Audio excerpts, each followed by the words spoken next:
What's going on, guys? It's Greg here, aka New York Prepper, and I wanted to do a video today on how to start a fire in the wilderness, okay? And I know for a lot of you guys it's a very basic thing, and I'm sure a lot of you guys already know how to start a fire. So for a lot of you more skilled people out there, woodsmen, survivalists, hunters, this is just going to be a good refresher course. And you know, it's a very basic introduction into how you start a fire from the beginning all the way to the end, okay?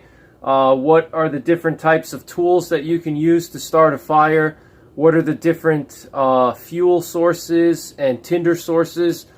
So I'm going to break everything down in this video. This is going to be a very basic, elementary fire starting video.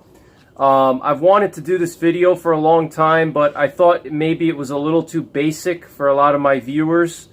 So that's why I haven't done a video on this yet, but I figured it's always good to cover the basics, you know. And I think starting a fire is such a basic, important skill for preppers, you know, survivalists, hunters, outdoorsmen, okay? Being able to start a fire is very important. You know, if you're a prepper and you're preparing for SHTF, you need to know how to start a fire in pretty much any situation, any terrain, any weather condition, all right? So in this video, I'm just going to cover the basics. And so if you're already, you know, a advanced survivalist and you know all these things, or you practice bushcrafting a lot, then just sit back and relax, and this will be like a review, and maybe I'll cover some things that you didn't think of before, okay? And for a lot of you guys, if you're brand new to prepping and brand new to survival and fire starting and things like that, this is going to really teach you a lot of stuff and save you a lot of time, okay? Because I'm going to squeeze a lot of information into two videos, all right? So this is part one, and part one is going to be a lecture, okay? In this video, I'm going to cover all the basic theories, principles, tools, techniques, and things like that. This is a lecture video, so I'm not actually going to be going out into the woods and, you know, starting a fire in this video. I'm going to do that in the next video, okay? So this video is going to be like a lecture, and the next video is going to be field. It's going to be a field training, all right? And I'm going to show you guys stuff in the field and things like that, all right? This is just a lecture course. You know, you always have to start with the lecture, unfortunately. You know, even guys that join the military or join law enforcement, they spend a lot of hours in classrooms, and actually many times they spend more time in the classroom than they do in the range or doing combatives, you know. So we have to start with the lecture first, and so you understand the principles, and then we can go out and practice it, all right? So part two is going to be me going out and showing you guys in the real world how to start a fire and things to look out for. This is just going to be a basic crash course on how to start a fire in the wilderness, or it could be any terrain. It doesn't just have to be the wilderness. All right, so sit back and relax and enjoy the show. And before I start, I just want to say that if you're interested in supporting my channel, you can buy yourself some New York Prepper t-shirts from my Teespring website. So if you check out in the description box down below, you can pick up 3 Ps: prepare, practice, persevere, hashtag NYPrepper on my Teespring website, which is in the description box down below. This t-shirt costs about $20. I think it's $19.99 actually.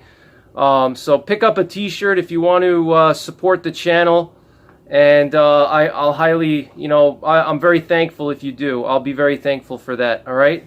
So, and I hope my pistol doesn't offend anybody. I'm here in my basement in the middle of the night, and I always like to carry a weapon on me when I'm down here by myself. It's pitch black outside, so I always like to have a weapon on me, all right? Especially because I'm talking and I can't hear my surroundings, all right? So without further delay, let's get started. So the first thing we want to know is why, okay? Okay, why do you need to start a fire? All right, what's the purpose of a fire? What are the benefits of a fire? Okay, why do you want to have a fire? What does it do for you? All right, so here I'm just going to show you guys some very important things, explain some very important things to you, all right? So I hope you guys can see this well. All right, so why? Why? Okay, why? Why do you want to start a fire? All right, so the first thing is, a lot of these things are pretty obvious, but I'm going to break them down in more detail, okay? So the main things is warmth, okay? All right, warmth. Let me just see here. Warmth, this is an obvious one, all right? You know, you want to stay warm if it's a cold climate, you know, like here in New York State. In the wintertime, it gets cold, so if I'm stranded outside, I want to have a fire to keep my core temperature high. You know, I don't want my core temperature to fall, so it keeps you warm, all right? So it prevents hypothermia, okay? Prevents hypothermia. You can also use it in an emergency.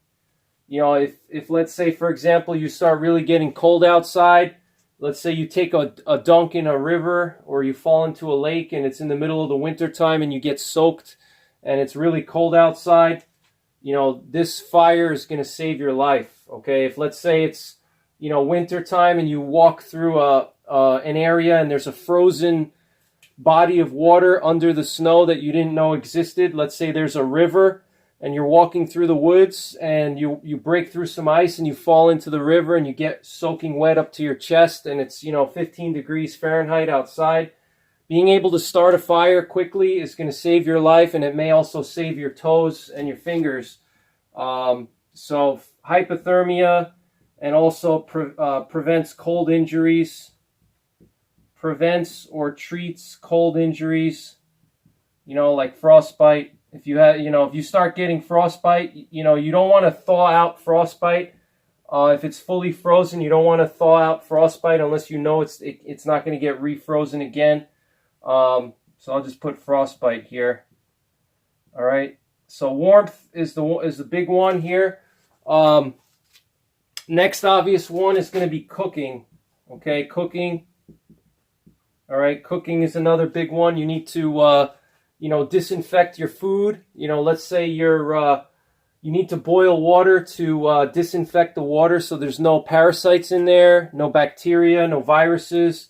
Up here in the northern United States, we have something called Giardia. Giardia is it's a protozoa. It's a parasite that gets transmitted from feces of wild animals. You know, so, and it goes into the water of streams and rivers when, you know, it runs out of the feces of, let's say, a deer, and then you consume the water and it gets into your small intestine and you get really sick. You have diarrhea for 2 months straight. All right, so cooking and boiling water, you know, cooking, disinfecting water, you know, boiling water, all right, which is absolutely essential for long-term survival. Boiling water and cooking is essential.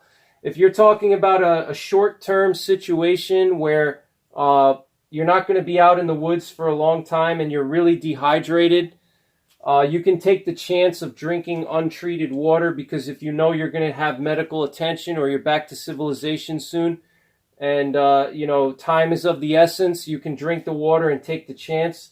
But if you know you're going to be out for an extended period of time, or if it's SHTF and the power grid is down and there's no hospitals, or hospitals are overwhelmed, you know, like right now we're dealing with the virus, the coronavirus, the hospitals are overwhelmed.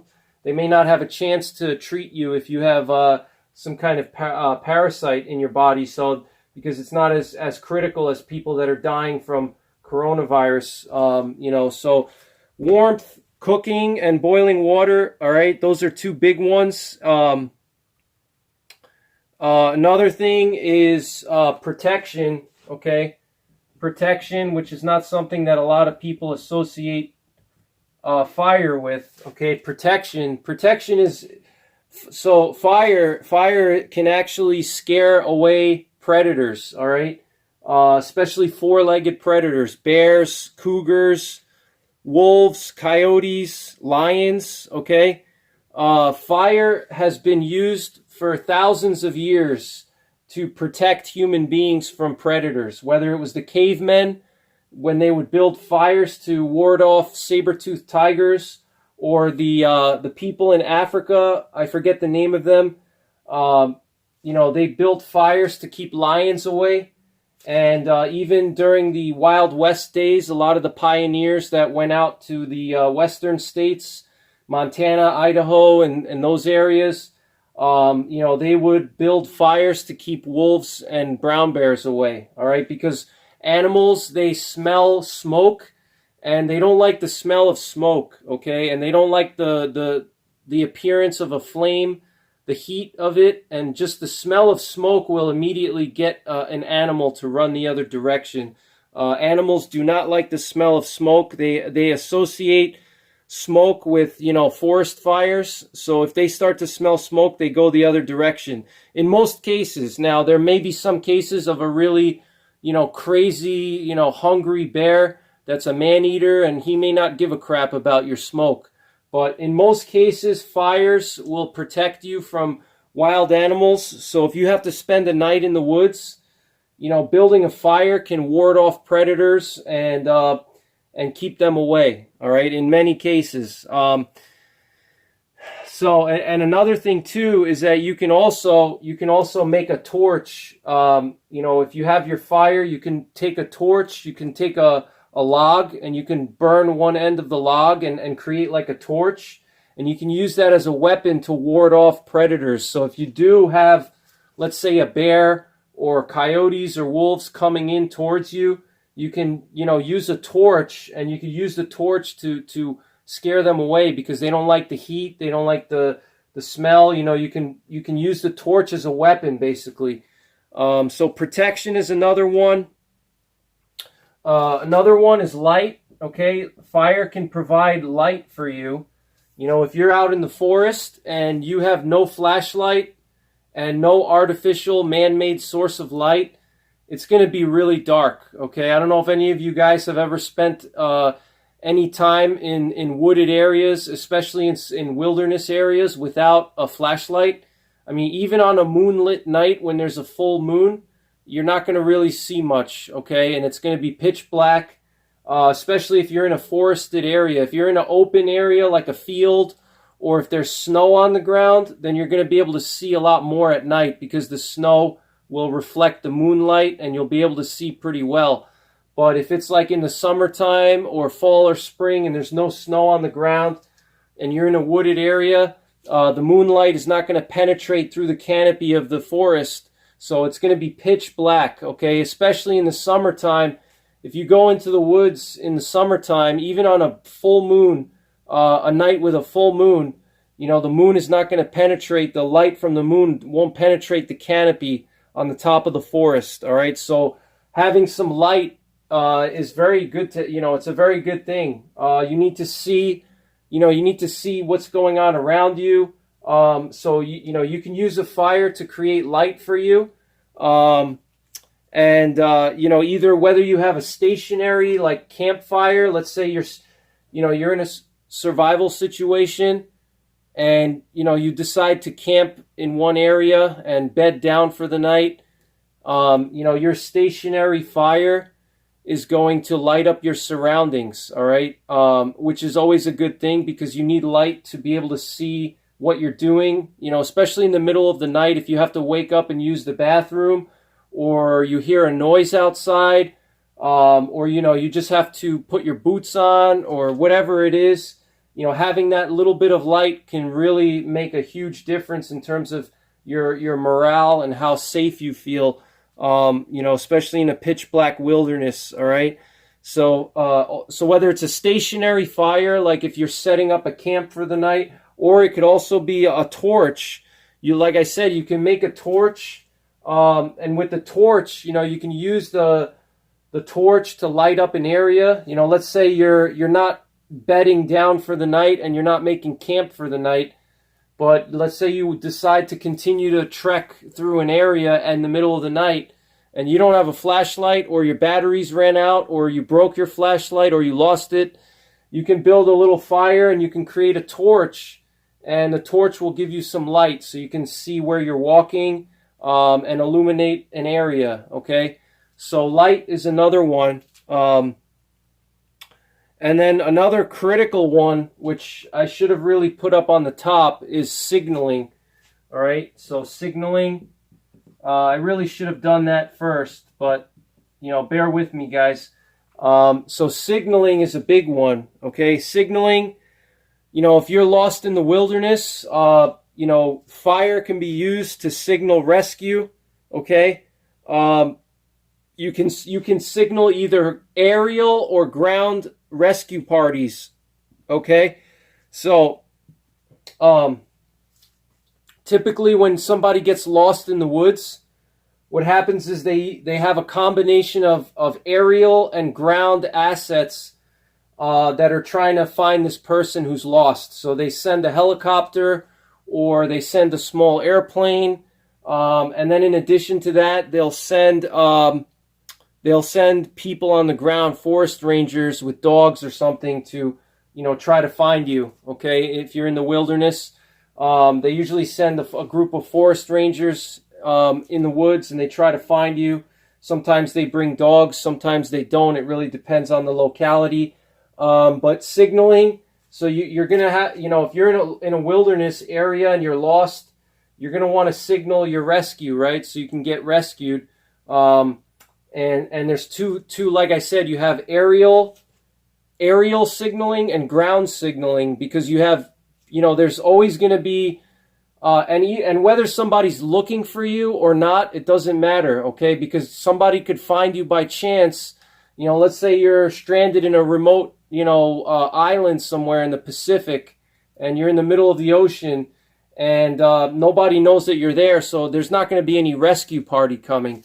You know, the only thing that you can hope for is that maybe there's going to be a fisherman with a boat that decides to dock his boat on the island to fish around the island, or maybe a passing plane or something like that. So when you're signaling with fire, you have to keep in mind that there's two targets. There's ground targets that you're trying to signal, and there's aerial targets that you're going to try to signal. All right, so aerial targets, like I said, helicopters, low-flying planes, and again, they may not be rescue parties. They could just be planes that are just passing by, and you make a signal with your fire, and they know that you're in trouble. So, you know, fire is an international distress signal, and you can actually make a specific pattern to show distress, which I'll talk about later. But, you know, you can use it for signaling.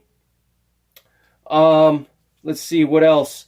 And ground assets, you know, if somebody's looking for you, or if, like I said, if there's people walking around, you know, that's another thing that you want to target for rescue, okay? There's always hikers, there's always farmers and people driving their cars or on their boats, and they may be passing through the area that you are, and they may be able to see you from a ground level, all right? Now, another aspect to signaling is tactical signaling. All right, so you have rescue.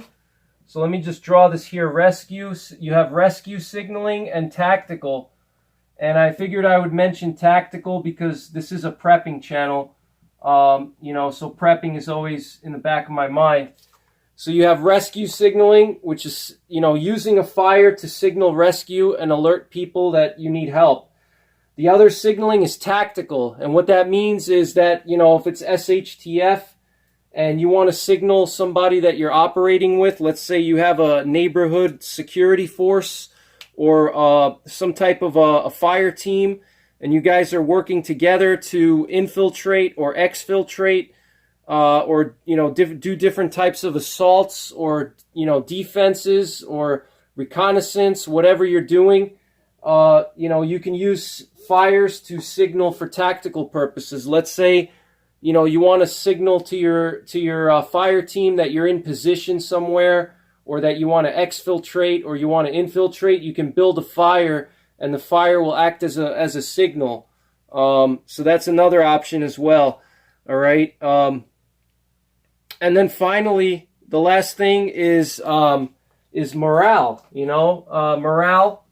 That's another one that is important. Fire, for the longest time, fire has served as a way to boost your morale and make you feel better. It brings you warmth.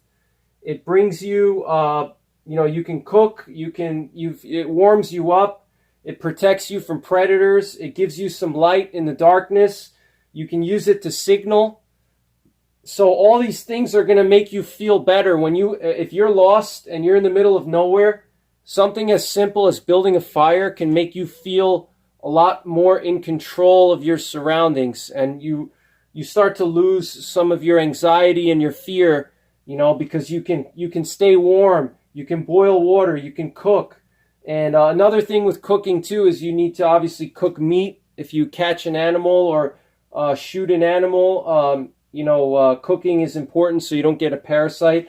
But, protection, light, signaling, all these things are going to boost your morale. So that's the big reasons why, you want to build a fire. Okay, these are the big reasons. All right, and I'm going to get more into the details of everything here. But first I want to just cover the basics here. Okay, so these are the basic things that you want to, this is why a fire is important. So if you want to take a screenshot now, so you have this as a reference, take a screenshot, pause the video, take a screenshot so you remember warmth, cooking, protection, light, signaling, morale.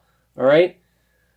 So now we're going to move on to something very basic, and that's the fire triangle. Okay, the fire triangle.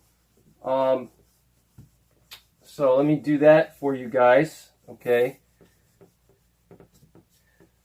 All right, fire triangle.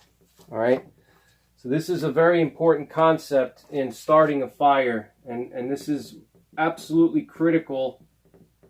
It's critical for you to understand this, okay? The fire triangle, all right? This is essential. You need to know this, all right? So the fire triangle there's three components to a fire, okay? You have temperature. Okay, temperature. You have oxygen, and then you have fuel. Okay, fuel. Is fuel F-E-U? I think it's it's F-U-E. I'm sorry. Having a little dyslexic moment here, even though I'm not dyslexic. So this is the fire triangle. Okay. Fire triangle. I hope you guys can see that. I don't know if there's a glare here. Let me see. Is there a glare? All right. There's the fire triangle. All right. So you have temperature, oxygen, and fuel. All right. In order for a fire to burn, you need to have all three of these components. All right. You need to have temperature, you need to have oxygen, and you need to have fuel. All right. If you take away any one of these, the fire will go out. All right. So if the temperature cools down, the fire is going to go out. If you take fuel away from the fire will go out. If you smother the fire and there's not enough oxygen, the fire is going to go out. Okay. So you need to remember this and, tattoo this into your brain. Okay. Tattoo this right into your brain. Remember it. Temperature, fuel, and oxygen. All right. If you cool the fire, it's going to go out. If you take fuel away, it's going to go out. Oxygen, same thing. So when you're starting a fire, if you're building a fire, you need to have all these components here. You need to have your fuel, you need to have your oxygen, and you need to have temperature. All right. So that's absolutely essential. And if you remove any one of these, the fire goes out. All right. And the fire gets put out. So just remember the fire triangle. All right, so that's essential for starting a fire and maintaining a fire. Okay. Now the next one we're going to discuss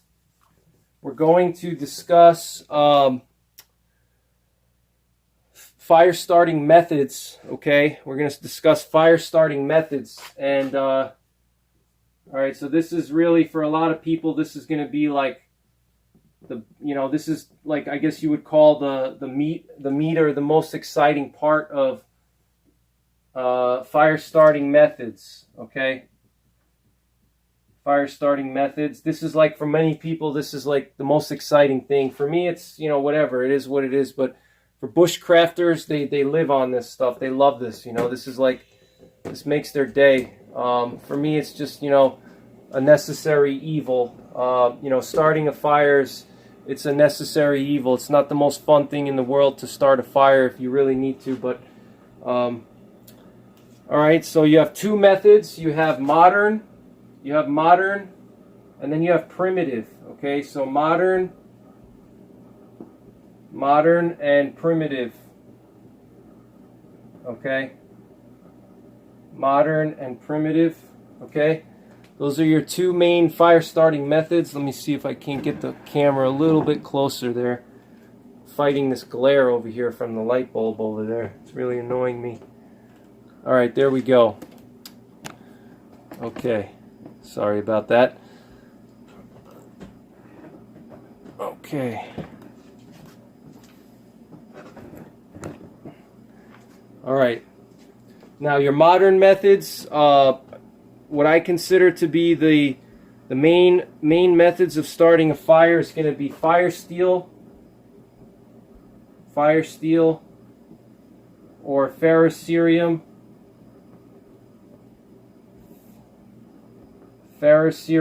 Okay, that's one of the methods. Then you're going to have lighters.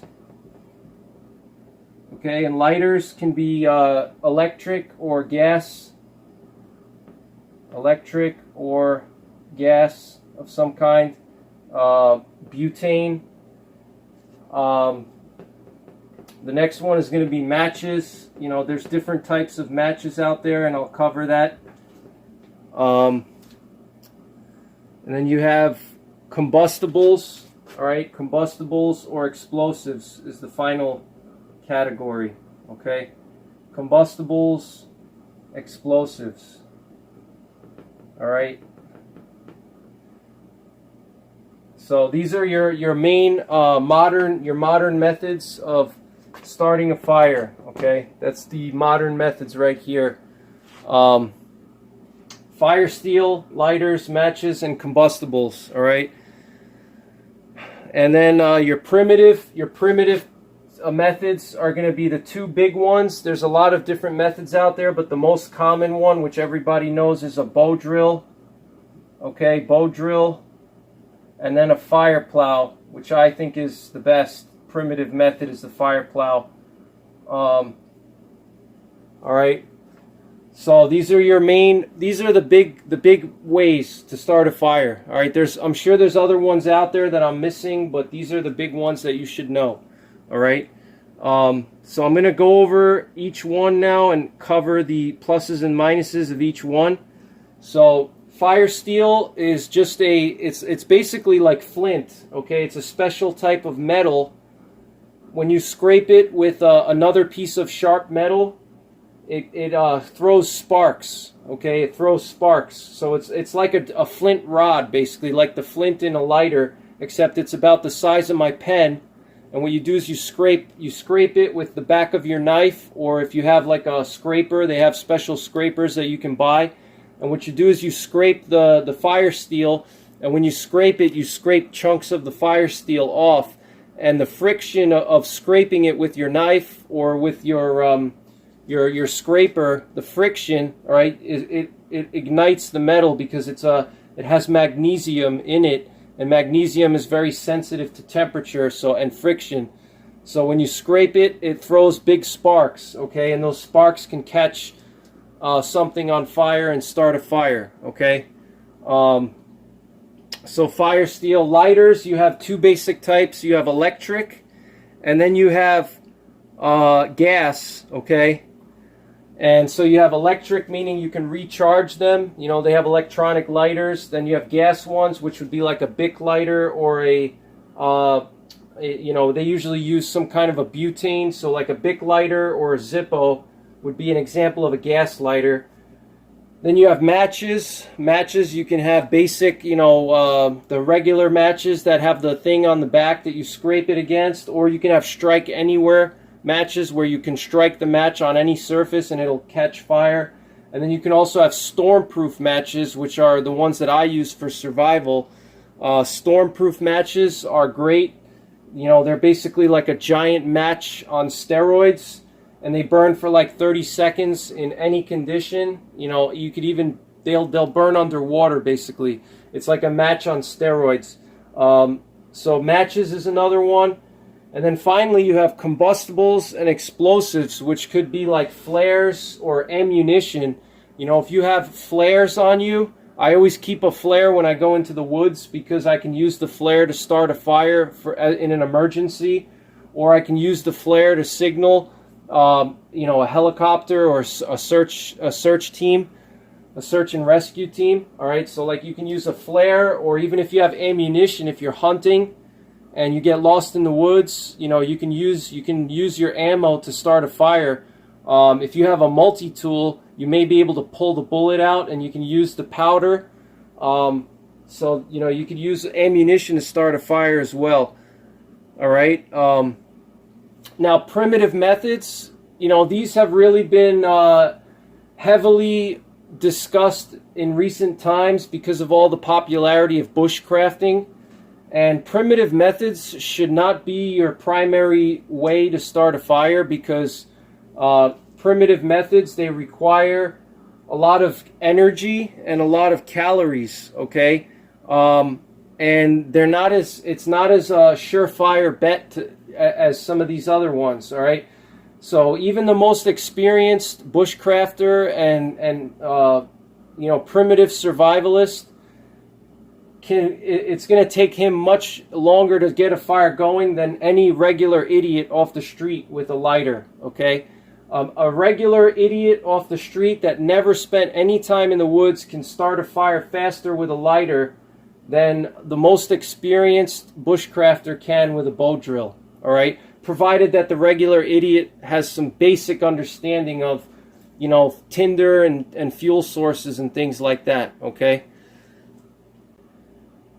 So, for those reasons, primitive fire starting methods should only be used in a worst case scenario. All right, if you don't have any of the modern methods on hand, if you went out into the woods and you didn't have a lighter, you didn't have matches, you didn't have a flare or ammunition or some type of combustible device, or you didn't bring a fire steel, and you have nothing on you whatsoever, then you're going to have to do a primitive method. All right, and a primitive method pretty much just works by friction. All right, that's how one of the ways that fire is started, is that it could either be through friction or it could be through combustion. All right, combustion has to do with chemical reactions. Okay, friction is just creating heat.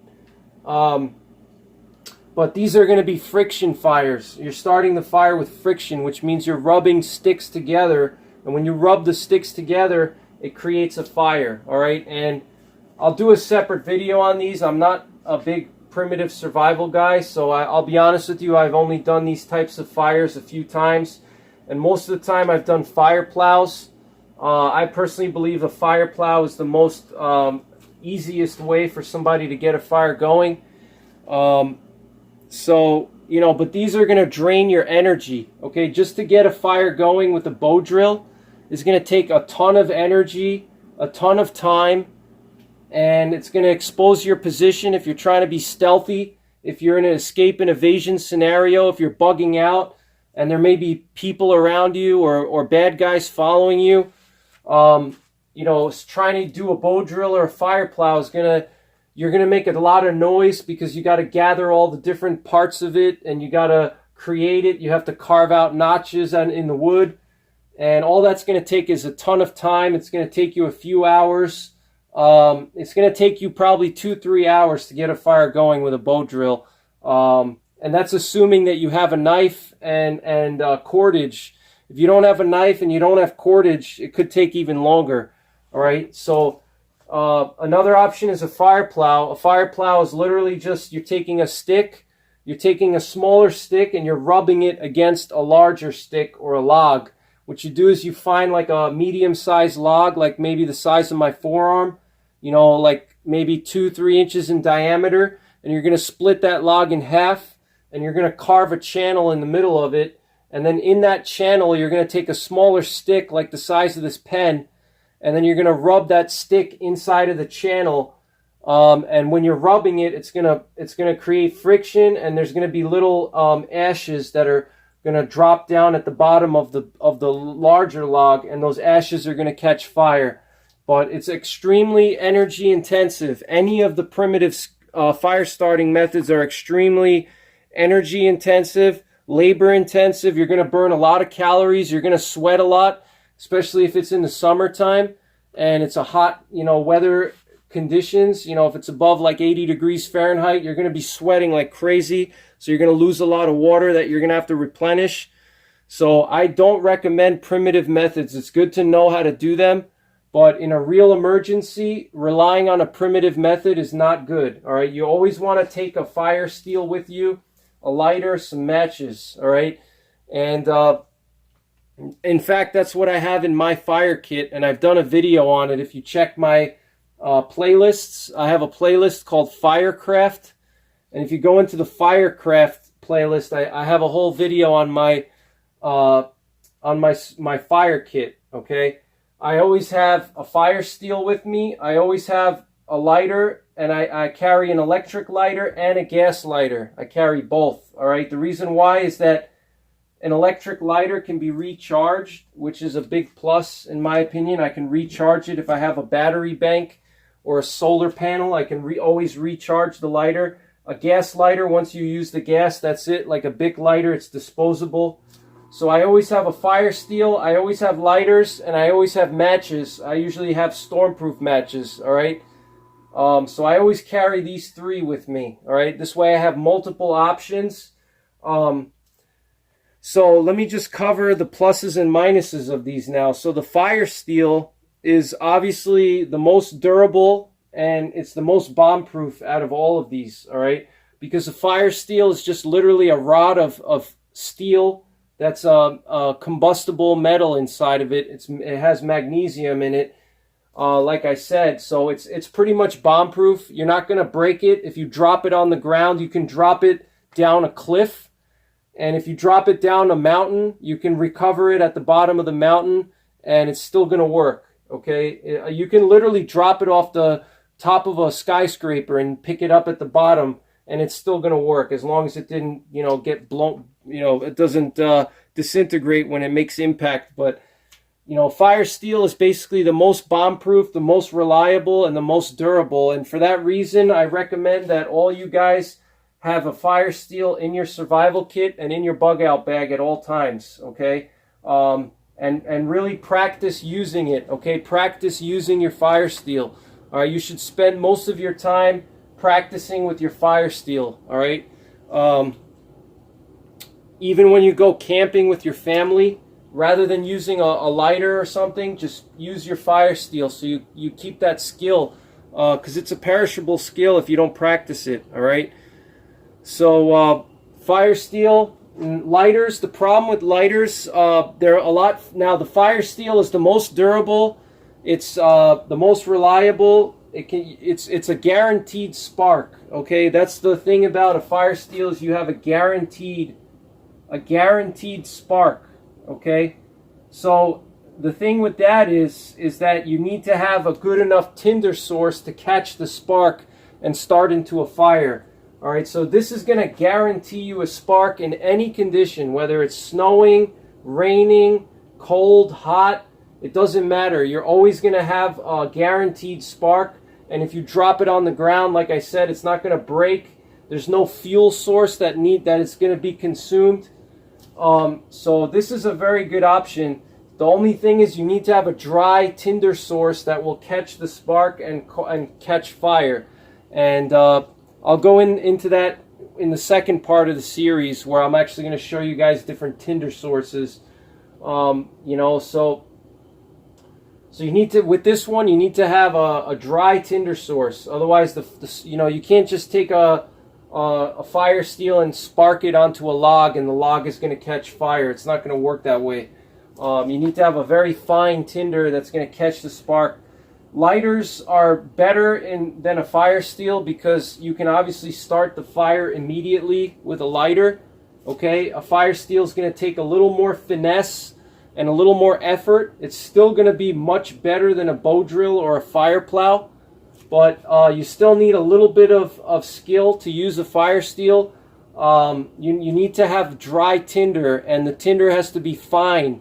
The tinder has to catch fire. You need something like dry grass, birch bark, lint, cotton balls, things like that. That's, and it takes a little bit more finesse.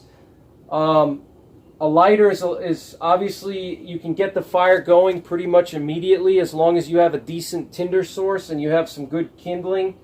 A lighter is the quickest way, basically. All right, so fire steel is the most reliable, but the lighters and the matches and the combustibles are the fastest ways. All right, so this is one of the reasons why in my fire kit I carry a variety of different sources. I have lighters and matches because if I'm hypothermic or I'm starting to get frostbite and I feel that my toes are starting to go numb and I need to thaw out my feet or something like that, I'm not going to start pulling my fire steel out and hunting around the forest for, fine tinder sources. I'm going to just go right to my lighter and start, I may carry like some type of a fuel source with me, like a fat wood stick, and I'll just light that fat wood stick on fire with the lighter, and then I can use that to start the fire and make the fire. But, these are generally going to be faster. Combustibles, matches, and lighters are faster than the fire steel, but they're not as reliable. So like, for example, if you have an electronic lighter, the problem with those is after a while the battery drains out. So you have to make sure that before you use it or before you're going into the wilderness, you charge it, because if you have it sitting in your bug out bag for 6 months, the charge is going to go out. Okay, now a gas lighter, the problem with gas lighters is depending on how you store the gas lighter, the button on the lighter can get pushed down in your backpack and all the gas can leak out, okay? And you won't even know that because, let's say you throw your lighter into a pouch and you have a fire pouch and you have the button is sticking out on your Bic lighter. Let's say you have a Bic lighter, the button sticks out and something pushes down on that button, all the gas is going to come out, and by the time you need to use it, it's going to be empty. All right, so and another thing with lighters is they can break, they're fragile, and obviously the fuel source can run out. Even like a Zippo lighter, Zippo lighters, they don't work forever. They consume a lot of fuel, so you have to continuously refuel it. But even a Bic lighter, the fuel will run out, so you'll run out of fuel quicker. So the fire steel, I try to use the fire steel if I can. If it's a non-emergency and I don't really need to get the fire going immediately, it's not an emergency, I'll go to the fire steel and I'll save the lighters and the matches and the combustibles for a real emergency when I have to get the fire going, right away. Like, let's say there's a plane flying over and I want to start a fire quickly so I can signal the plane. I'm not going to start pulling my fire steel out if I have a flare or matches or a lighter. I'm just going to go right to the lighter or the flare or the matches and start the fire immediately, all right, to signal that plane. Or, if I'm hypothermic or, my feet are going numb or something like that, I'm going to go right to the combustibles, matches, and lighters, okay? I'm not going to go to the fire steel. That's pretty much the main modern methods here, and I'm just trying to think if I left anything out. Matches are also pretty delicate. You can break a match, you can get it wet. Combustibles are pretty solid, they're pretty reliable, but they can also break or fail. Really fire steel is the most bomb-proof method, and it gives you a guaranteed spark in any condition. The only thing is if the fire steel is wet, you just have to dry it off before you start to scrape it. And you just dry that off on your shirt, or your pants or something, and then you're good to go. But fire steel is very reliable in any condition. And lighters, you know, if you've ever used a lighter in the wind, you know, if it's windy outside, you're not going to be able to use a lighter. Lighters can also break because if they're plastic, they can freeze. You know, if it's cold outside, they can freeze. The top of the lighter can freeze. So there's a lot of things with lighters that are not always the best, okay? And when it comes to primitive methods, the fire plow, in my opinion, is... For most people, the fire plow is the simplest and best way to start a fire because it's very simple. Like I said, you have one log here, okay? This is a log, and then you have a stick here. And what you're doing is you're scraping the stick down the log in this direction, and you're scraping back and forth, okay? And what that does is that leaves you a little pile of hot coals here, and then you have your tinder bundle underneath it. And that's how you catch the fire, okay? So fire plow, in my opinion, is the best. And what I recommend most people to learn how to use is the fire plow. You know, because it's not as complicated. A bow drill, you need a lot of components. You know, it's a lot more involved in creating it. And the fire plow is very simple. You just need 2 sticks, and you just rub them together, basically. All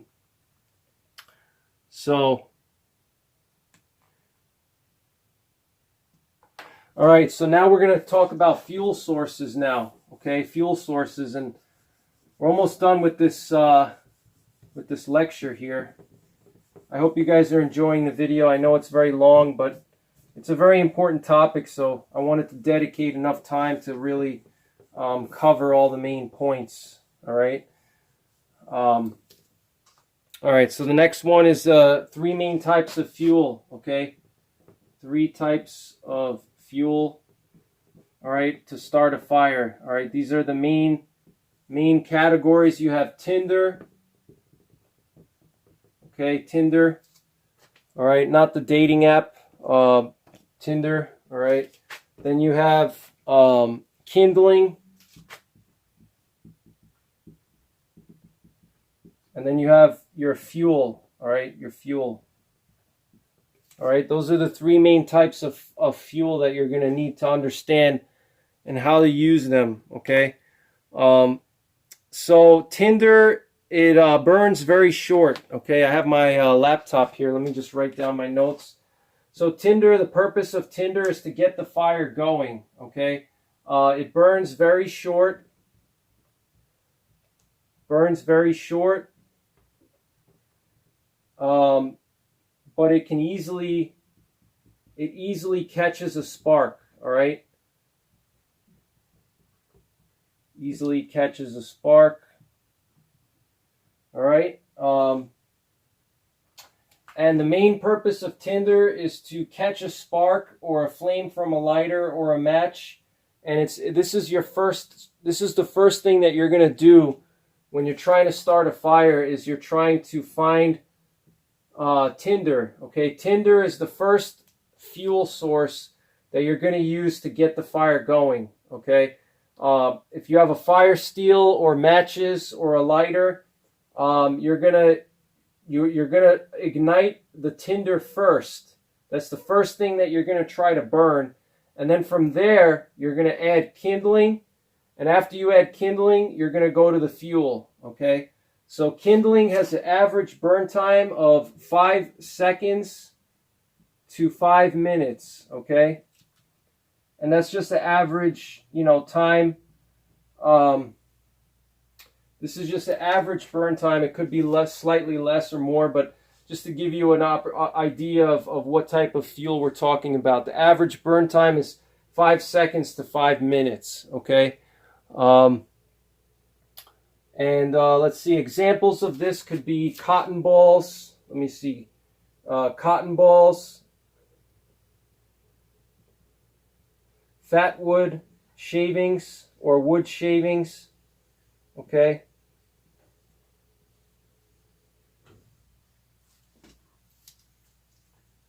Hold on, guys. Just give me 1 sec here. All right. Fat wood shavings or wood shavings, all right? birch bark.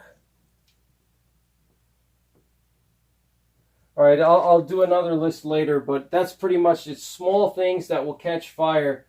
The next one is kindling. Okay, so the tinder is the first thing that you're going to try to burn, and then from there you're going to put on kindling, and then from kindling you're going to put on fuel. Okay, so kindling is basically smaller fuel that is added to the tinder after the tinder burns. Okay, so you add this. So once you get the tinder going, you add the kindling to it, okay? And kindling are usually like small sticks, okay? Small sticks. That's usually what kindling is. They're like small sticks or splinters from a log. If you split a log into very fine splinters, that's what kindling is. All right, so So once you get the tinder going with the tinder starts to burn, you're going to have to move very quickly and add kindling to it, okay? The kindling has to be dry, especially the tinder, all right? Tinder and kindling, it's absolutely essential that these two are dry, okay? So I'm just going to say must be dry, okay? Must be dry, okay? Same thing with kindling, must be dry. Has to be absolutely dry, otherwise it's not going to work. Okay, so that's the critical things with tinder and kindling. All right, so once this starts to burn, you're going to add your small sticks, and that's going to build up the fire more. And once you build up the fire more, then you could put your fuel on. Okay, and the fuel is going to be larger logs and big pieces of wood and things like that. That's what fuel is. All right, so here, let me just see the kindling. The kindling burn time is going to be 30. Let's see. Hold on. Let me see. The kindling burn time is going to be 5 minutes to 30 minutes. Let's say 5 minutes to 30 minutes. All right, that's going to be the burn time for kindling, okay? And then once you start adding fuel, the fuel is going to be 30 minutes to 3 hours plus, okay? That's going to be your burn time for the fuel, depending on how big the logs are and stuff. But a decent-sized log will last you about 2 or 3 hours, depending on how big the log is. All right, so fuel is going to be your logs. Your split wood. If you're thinking about like a fireplace, you have your split firewood. Split firewood. Okay, that's what you would consider to be fuel. Okay, all right. So the purpose of fuel. Okay, the purpose of fuel is so you can burn the fire. Without having to continuously add to it, the fuel will free up your hands and your time so you can go and do other things. You don't have to constantly monitor the fire. You throw a couple of logs on it and you can walk away and do other things. You can cook food on it. You can boil water on it. You can dry your clothing on it. You can walk away and set traps for small game. You can set up a security perimeter. You can scout the area for predator signs. Okay, so the fuel will free up your time, so you don't have to continuously add to the fire, and it will also get the fire to be very hot and build up the temperature of the fire, so you can boil and cook and and really get the fire really hot, especially if it's in the winter time and you need to warm yourself up.